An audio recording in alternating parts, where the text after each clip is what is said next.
Percaya firman Tuhan katakan 2-3 orang hadir, Tuhan ada di tengah-tengah kita. Amin saudara. Hari ini kalau kita nggak mengenal Tuhan dengan benar, saudara dan saya pun bisa menjadi bagian orang yang kecewa. Ketika ada orang yang mengalami, mungkin kita bisa ngomong gampang, kuatkan kamu, tabahkan kamu. Tapi bagaimana ketika kita ada dalam sebuah titik yang seperti itu, Tuhan izinkan. Saya bersyukur 2 hari lah kemarin, hari Minggu, hari Sabtu, Jumat nggak ada masalah. Hari Minggu bangun pagi, tenggorokan sudah mulai sakit, batuk udah mengeling, badan udah mulai panas, istri pergi ke Bandung, pulang dari Bandung, batuk ini semakin jadi-jadi. Sampai dalam sebuah titik, apa perlu diganti? Istri saya katakan, ganti aja ganti. Gampang kan, kalau masalah ganti itu paling gampang. Tukar aja, kamu kalau kondisi yang seperti ini gimana? Saya percaya, kalau Tuhan tetapkan, jangan karena sakit penyakit kita jadi undur, punya banyak alasan untuk kita nggak bisa berdiri di tempat ini. Akhirnya sebetulnya saya sungkan sekali kalau terus terang kalau minum obat saudara. Anti untuk minum obat. Tapi hari-hari itu Tuhan paksakan aku harus minum obat. Gak bisa enggak. Dengan kondisi yang seperti ini, dengan batuk yang ngiklik, saudara gak bisa berhenti saudara. Ngiklik terus, gimana saya? Saya berpikir kalau saya di depan dengan batuk yang seperti ini, gimana? Saya sempat goyah. Terus terang goyah. Bisa gak Tuhan? Jujur saudara goyah. Tapi hari itu aku harus bisa Tuhan. Aku berdiri untuk melayani Engkau Tuhan. Engkau yang bertanggung jawab untuk aku berdiri di tempat ini. Akhirnya saya minum obat, istirahat yang cukup. Puji Tuhan hari ini mulai semalam kita masih batuk saudara. Pagi puji Tuhan sampai hari ini batuk sudah reda, sampai hari ini Tuhan sudah sembuhkan. Amin. Ini yang harus kita hadapi hari-hari ini. Seringkali ada kerikil-kerikil yang menghadapi kita ketika kita untuk melangkah. Banyak hal. Kalau kita bicara 2 minggu yang lalu banyak kesaksian saudara. Ketika saya punya cucu saudara. Cucu saya. Tiba-tiba saya ada di Cirebon tinggal. Dikabarin panas. 38, 39. Mak sapa, engkong sapa yang enggak takut. Kalau dikabarin cucunya sakit.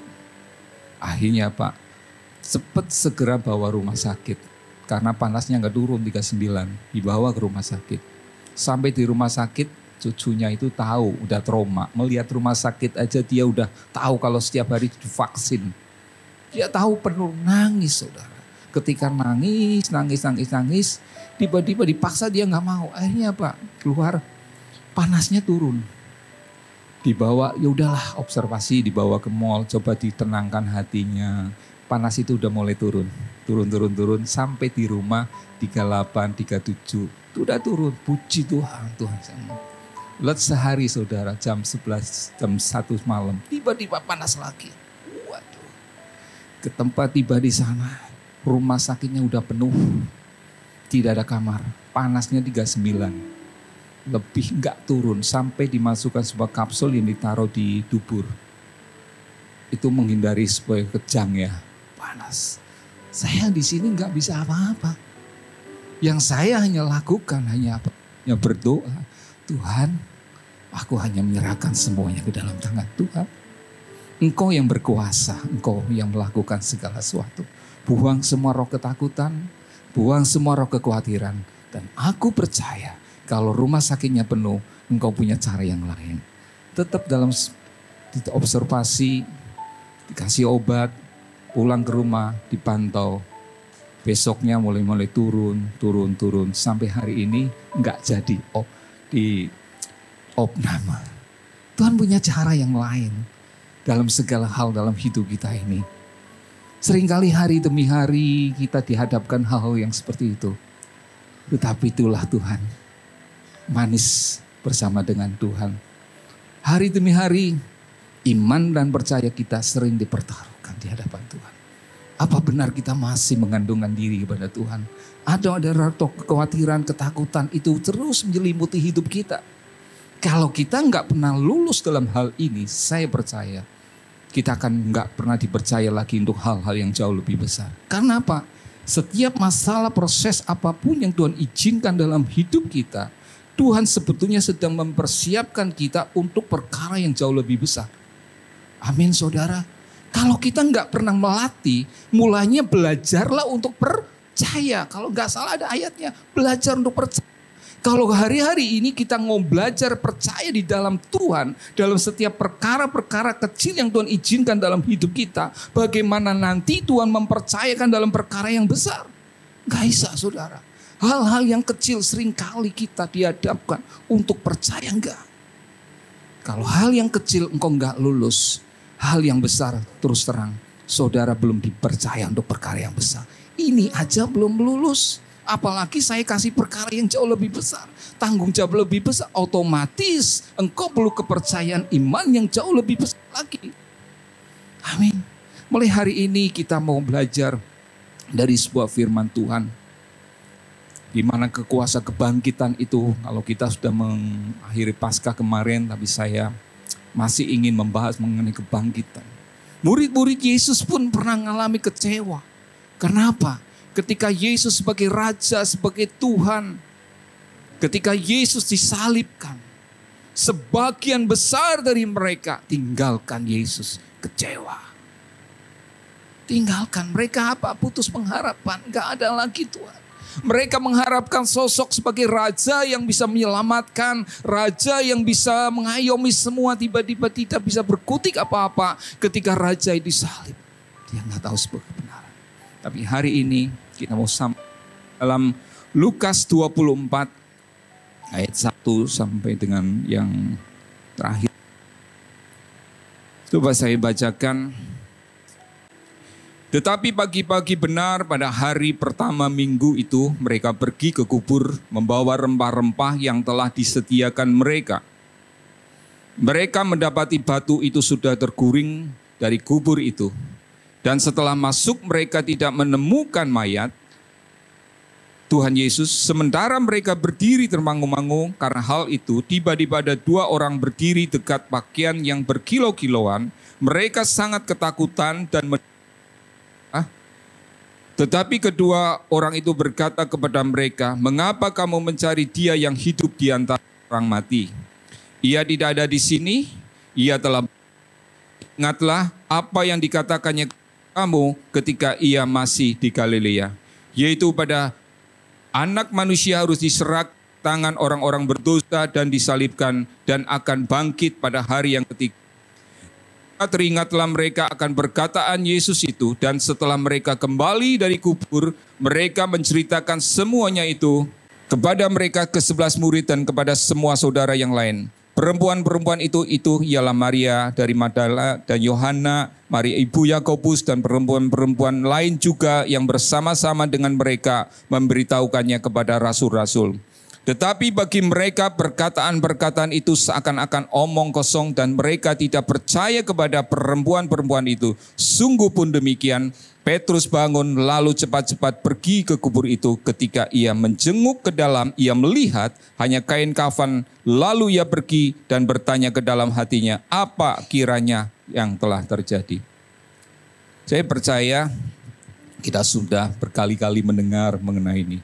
Kalau dikatakan di ayat pertama, tetapi pagi-pagi benar pada hari pertama minggu itu mereka pergi ke kubur mereka. Siapa mereka? Di ayat 10 dikatakan mereka itu ada 3 perempuan, ya kan, perempuan. Yang kedua, jadi setelah penyaliban Yesus, kalau mereka pagi-pagi benar, mungkin diperkirakan itu sekitar jam 1 sampai jam 5 pagi mereka. Yang kedua, apa mereka ini tahu nggak Yesus bangkit? Saya percaya mereka nggak tahu bahwa Yesus bangkit, nggak ngerti. Tetapi satu hal yang ketika saya belajar dari firman ini, berkali-kali saya renungkan, ada hal yang kita mau belajar dari perempuan ini. Yang pertama, mereka nggak ngerti bahwa Yesus bangkit. Setelah mereka sampai ketemu malaikat, baru mereka dikasih tahu bahwa Yesus bangkit. Tetapi apa yang membawa mereka untuk datang kepada Yesus? Kalau kita melihat dari pertama penyaliban, bahwa kaum orang-orang Farisi dan kepala imam tahu bahwa Yesus kelak dia akan bangkit pada hari ketiga. Untuk itu para imam datang ke Pilatus. Raja katakan bahwa kalau di dalam firman-Nya, kalau nggak salah, bahwa penyesat itu pernah berkata bahwa pada 3 hari lagi dia akan bangkit. Untuk itu kirimkan penjaga-penjaga. Untuk apa? Untuk menjaga di mayat Yesus. Nanti kadang dia akan dicuri. Kalau sampai dicuri, nanti bisa jadi sebuah kabar bahwa Yesus itu bangkit. Padahal mayat dicuri. Mereka menjaga. Jadi di tempat itu tentu ada penjaga-penjaga yang ditempatkan. Itu masa yang pertama. Yang kedua, di dalam Markus pun dikatakan, kalau nggak salah Markus 26, dikatakan juga mengenai kisah yang sama. Dia katakan ketika perempuan itu di sana, dia berbicara. Dalam percakapan mereka berkata, siapa kiranya yang akan menggulingkan batu itu ketika mereka ada di tempat itu? Itu masalah, saudara. Yang pertama mereka harus menghadapi penjaga untuk menjumpai mayat Yesus. Itu ada penjaga. Yang kedua, sampai pun mereka nggak akan bisa mengkafani mayat Yesus karena ada batu besar. Siapa yang menggulingkan batu itu untuk bisa mereka masuk? Mereka ngerti nggak? Ngerti. Tetapi apa yang membawa mereka tetap datang ke tempat itu? Ada buah kasih, kerinduan, cintanya di dalam hidup mereka. Ini satu hal yang bisa kita ambil. Hari-hari ini kita pun sama saudara. Saat ini saudara menghadapi sebuah hal yang sama seperti ini. Engkau belum mengalami mukjizat. Di dalam kehidupanmu mungkin banyak pergumulan Tuhan. Rasanya seperti batu yang menutupi akan hidup kita. Engkau enggak akan bisa masuk. Rasanya seperti ada penjaga-penjaga seperti masalah-masalah yang begitu banyak ada di sekeliling dalam hidup kita ini. Rasanya enggak mungkin Tuhan. Engkau melihat itu semuanya enggak mungkin kalau kita bisa masuk, kita datang dengan keadaan yang seperti itu. Tapi satu hal yang membuat kita bisa datang adalah apa? Meskipun kita enggak melihat sebuah mukjizat itu terjadi dalam hidup kita, apa? Kerinduan hati kita untuk ketemu Yesus. Ada cinta yang membawa kita berjumpa dengan Yesus. Engkau enggak usah melihat bagaimana perempuan itu enggak melihat ada kuasa bangkitan terjadi. Belum melihat Yesus bangkit. Tetapi cintanya, kerinduannya membawa dia datang pada Yesus. Di dalam hidup saudara saya, mari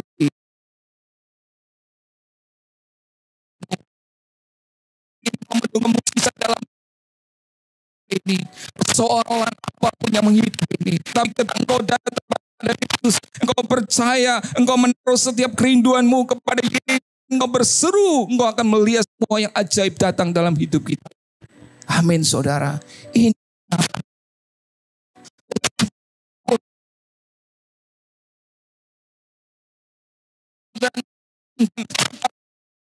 benar-benar ada yang datang mengimpinya Tuhan, tetapi aku dengan datang kepada Tuhan.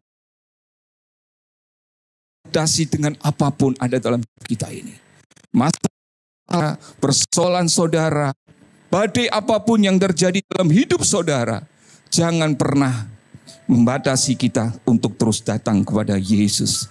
Amin saudara. Tidak ada satupun. Hidup kita nggak bisa dibatasi dengan kenyataan yang ada. Hidup kita harus melangkah terus bersama dengan Yesus. Miliki sebuah kerinduan yang kuat untuk saudara dan saya tetap dengan Yesus. Ayat yang kedua yang begitu aja. Mereka mendapati apa? Sebuah batu sudah terguling dari kubur itu. Dan mereka masuk dan mereka tidak menemukan Tuhan Yesus.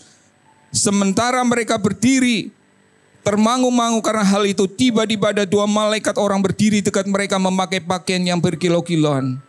Saudara, ketika mereka masuk ke kubur itu, tiba-tiba batu itu sudah terguling.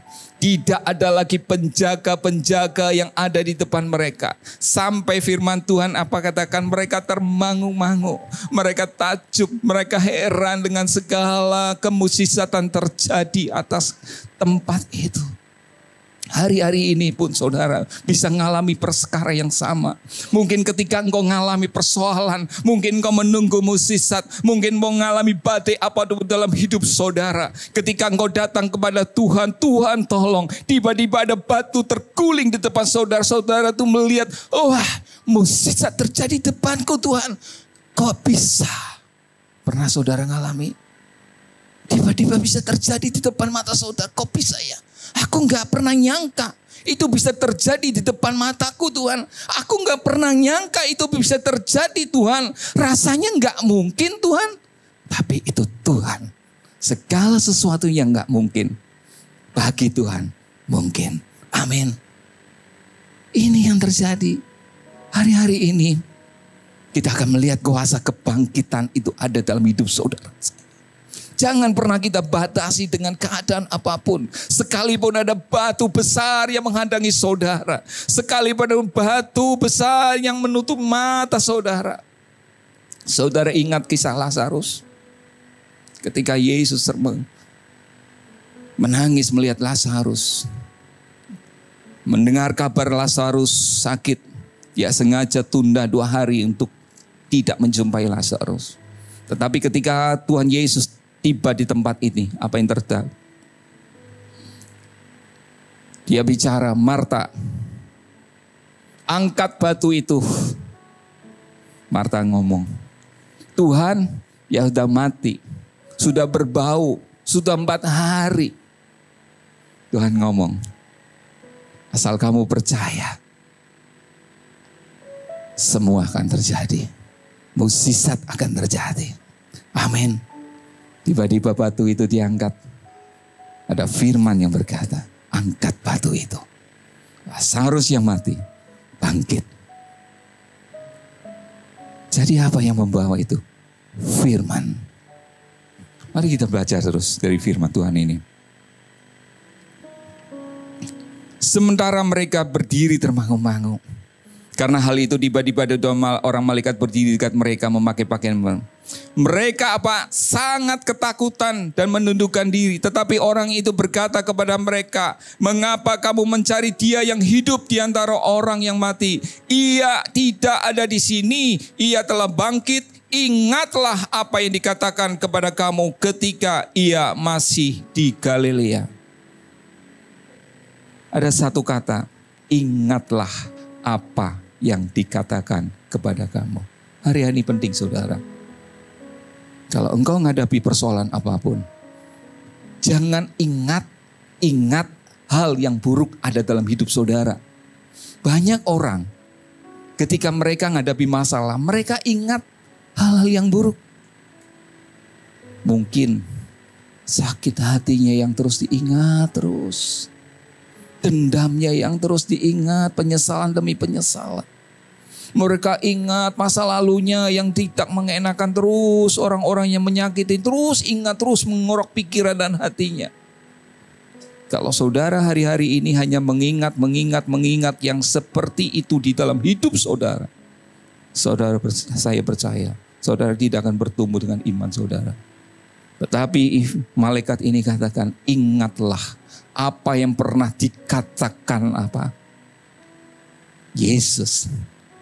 Rupanya Yesus sebelum dia disalibkan, 4 kali dia berkata, anak manusia akan diserahkan, akan mati, akan bangkit. Pada hari ketiga dia akan bangkit. Berkali-kali Yesus ingatkan.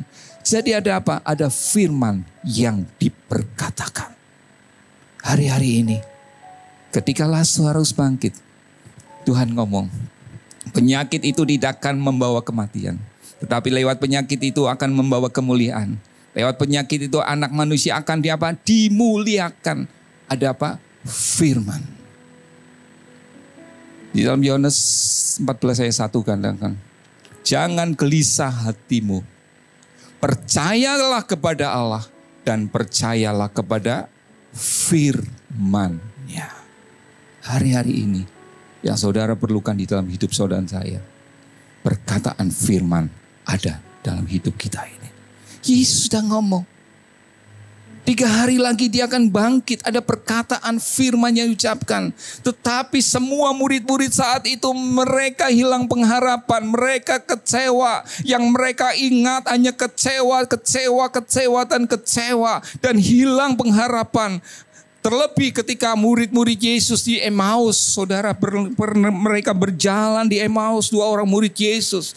Ketika Yesus menjumpai mereka berjalan bersama-sama dengan mereka, apa yang terjadi? Mereka tidak mengenal pribadi Yesus. Karena apa? Mereka hilang pengharapan. Mereka kecewa, orang yang dulu diharapkan untuk bisa melakukan segala sesuatu tetapi tidak bisa melakukan apapun. Mereka kecewa. Yang mereka ingat kecewa dan kecewa. Tapi hari-hari ini, ayo, apa yang saudara ingat? Coba baca di dalam firman Tuhan. Di dalam Yohanes 14 ayat 26. Yohanes 14 ayat 26. Tetapi penghibur, yaitu Roh Kudus, yang akan diutus oleh Bapa dalam namaku, dialah yang akan mengajarkan segala sesuatu kepadamu dan akan mengingatkan kamu akan semua yang telah kukatakan kepadamu. Amin, saudara. Roh Kudus yang mengingatkan kita akan segala firman yang pernah kita dengar. Amin. Hari-hari ini, ayo ingatkan setiap firman yang ada dalam hidup kita, Tuhan. Di dalam Filipi 3 ayat 13. Saudara-saudara, aku sendiri tidak menganggap bahwa aku telah menangkapnya. Tetapi ini yang kulakukan. Aku melupakan apa yang telah di belakangku dan mengarahkan diri kepada apa yang di hadapan. Ini Rasul Paulus. Ayo, mulai hari ini kita mengarahkan diri kita kepada Yesus. Arahkan dirimu kepada Dia, Sang Pencipta kita. Lupakan semua hal yang pernah buruk terjadi dalam hidup saudara. Kalau hari-hari ini banyak hal buruk ada dalam hidup saudara. Ayo saat engkau merasa kecewa, engkau merasa sakit hati, apapun. Lupakan semua. Tetapi minta Roh Kudus, Tuhan ingatkan aku terus perkataanmu Tuhan. Ingatkan terus setiap apa yang kau pernah janji dalam hidupku Tuhan. Kalau saudara hari-hari ini bisa mengingat setiap firman demi firman yang pernah Yesus berikan dalam hidup saudara. Itu karena Roh Kudus ada dalam hidup saudara. Dia yang menolong saudara. Kita tidak bisa melakukan apapun kalau bukan Tuhan yang menolong atas hidup kita ini. Amin, saudara. Coba kita terus belajar. Di ayat 6 katakan, ia tidak ada di sini, ia telah bangkit. Ingatlah apa yang dikatakan kepada kamu ketika ia masih di Galilea, yaitu anak manusia harus diserahkan ke tangan orang-orang berdosa dan disalibkan, dan akan bangkit pada hari yang ketiga.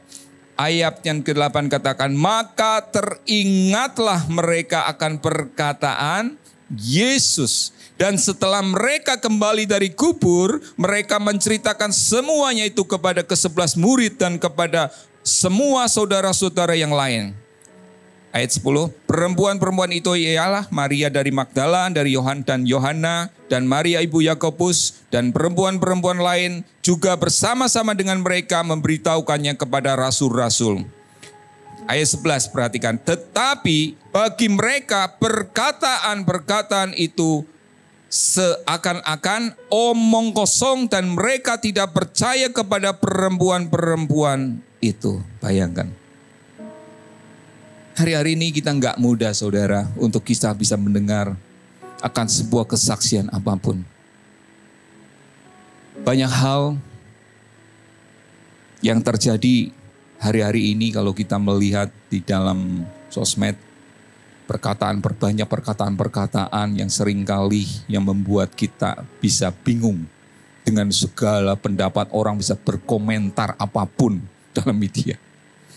Kalau kita benar-benar nggak bisa punya sebuah pegangan kuat di dalam firman kebenaran, saudara bisa menjadi orang yang terombang-ambing dengan keadaan yang seperti itu. Siapa yang benar? Dengan sebuah pengajaran demi pengajaran yang berbeda satu dengan yang lain. Hari-hari ini pun di dalam kitab firman Tuhan akhir zaman katakan banyak akan terjadi nabi-nabi palsu, pengajar-pengajaran palsu akan terjadi hari-hari ini. Mulai hari-hari ini yang perlu kita benahi dalam hidup kita ini saudara, bagaimana kita mengenal Tuhan yang benar. Ini pun terjadi saat ini, di mana perempuan ini sudah menyaksikan, dia sudah bukan orang satu, lebih daripada 3, mereka melihat kebangkitan Yesus dengan kasat mata mereka. Tetapi ketika Rasul itu mendengar kabar itu, mereka omong kosong, gak percaya. Karena apa? Ketika orang sudah hilang pengharapan saudara, apapun yang orang katakan gak akan bisa masuk. Kalau orang sudah punya dengan sakit hati yang mendalam, apapun yang orang itu katakan, kalau bukan kasih karunia Tuhan ada dalam hidup kita, gak bisa saudara. Tetapi ayat selanjutnya, tetapi bagi mereka perkataan itu seakan-akan mengosong dan mereka tidak percaya kepada perempuan itu. Ayat selanjutnya, sungguh pun demikian Petrus bangun lalu cepat-cepat pergi ke kubur itu. Ketika ia menjenguk ke dalam, ia melihat hanya kain kapan saja, lalu ia pergi dan ia bertanya dalam hatinya, apa yang kiranya terjadi? Satu hal yang kita mau belajar di seorang Petrus ini. Saya coba renungkan dari firman Tuhan. Dari sekian murid-murid Yesus, ya kan, Petrus ada suatu murid yang punya sesuatu yang berbeda saya lihat. Dia murid yang benar-benar dinamis, dia murid yang berani, juga murid yang juga cukup gegabah saya bilang.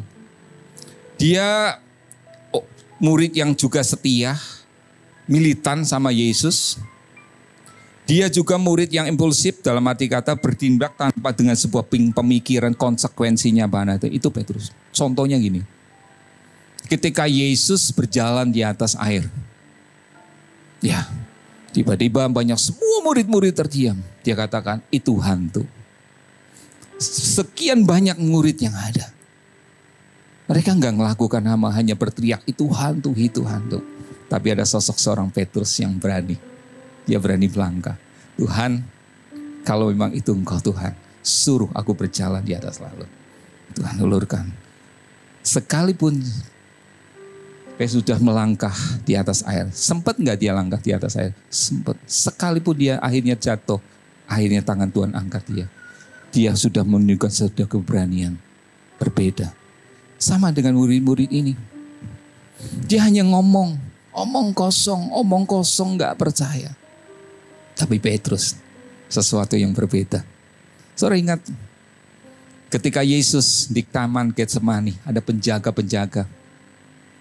Salah satu kuping penjaga dari penjaga itu ditebas oleh pedang apa? Petrus. Sobek. Berani orang militan. Ketika Yesus bicara mengenai Petrus, bahwa anak manusia harus diserahkan, dia bicara. Petrus tarik Yesus.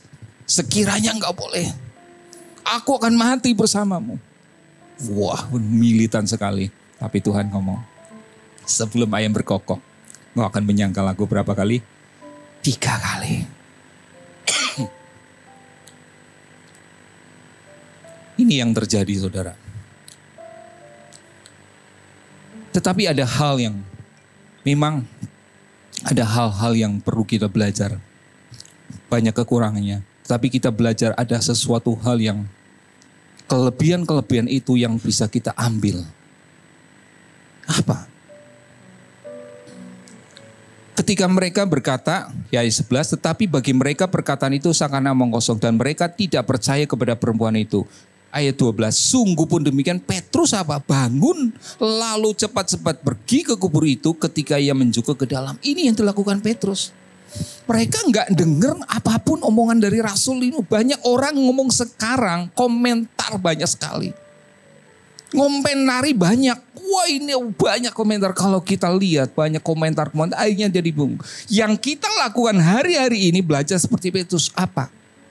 Lebih baik jangan berkomentar apapun kalau kita nggak ngerti apa-apa. Bukan bagian kita. Bagian saudara. Kalau engkau masih dalam sebuah keraguan. Saya percaya Petrus saat itu punya sebuah keraguan. Tetapi apa yang dilakukan Petrus? Dia bangun, dia cepat-cepat pergi. Dia pergi ke kubur Yesus dan melihat sendiri. Ini berbicara apa? Mencari sebuah kebenaran.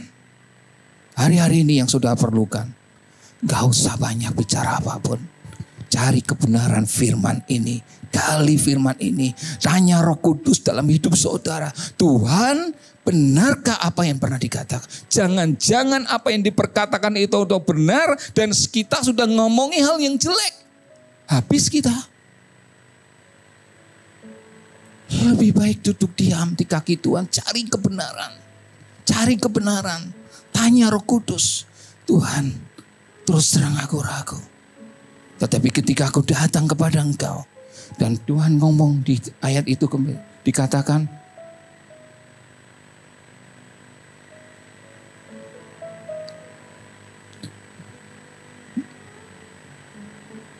Sungguh pun demikian Petrus bangun lalu cepat-cepat pergi ke kubur itu. Ketika ia menjenguk ke dalam, ia melihat hanya kain kapan saja. Lalu ia pergi dan ia bertanya dalam hatinya, apa yang kiranya telah terjadi ini. Hari-hari ini, ayo tanya dalam Roh Kudus, Tuhan, sebetulnya apa yang terjadi hari-hari ini Tuhan? Aku perlu Engkau membimbing setiap langkah-langkahku Tuhan. Supaya aku dapat tetap sejalan dengan rencana Tuhan ada dalam hidup ini. Kalau kita melihat keadaan dunia ini saudara. Banyak kabar-kabar yang membuat kita bingung. Banyak kabar-kabar menjadi kita takut. Banyak kabar-kabar yang membuat menggoncangkan iman kita. Tetapi hari-hari ini yang saudara cari. Kebenaran firman itu yang harus kita pegang dalam hidup kita ini. Jangan dengar apa yang menjadi perkataan yang membuat iman kita lemah. Sekalipun itu berbeda, jangan pernah kita menghakimi. Lebih baik duduk diam di kaki Tuhan. Tanya Roh Kudus. Kalau kita belum mengerti apapun, lebih baik kita duduk diam. Gali firman Roh Kudus. Saya percaya biarlah firman ini menjadi firman di dalam setiap hidup kita ini. Biar kuasa kebangkitan itu ada dalam hidup saudara dan saya. Saya percaya biar firman yang sederhana ini menjadi kekuatan buat kita semua. Dan saya percaya, biar hari-hari ini kita nggak pernah tahu apa yang akan terjadi hari-hari ke depan.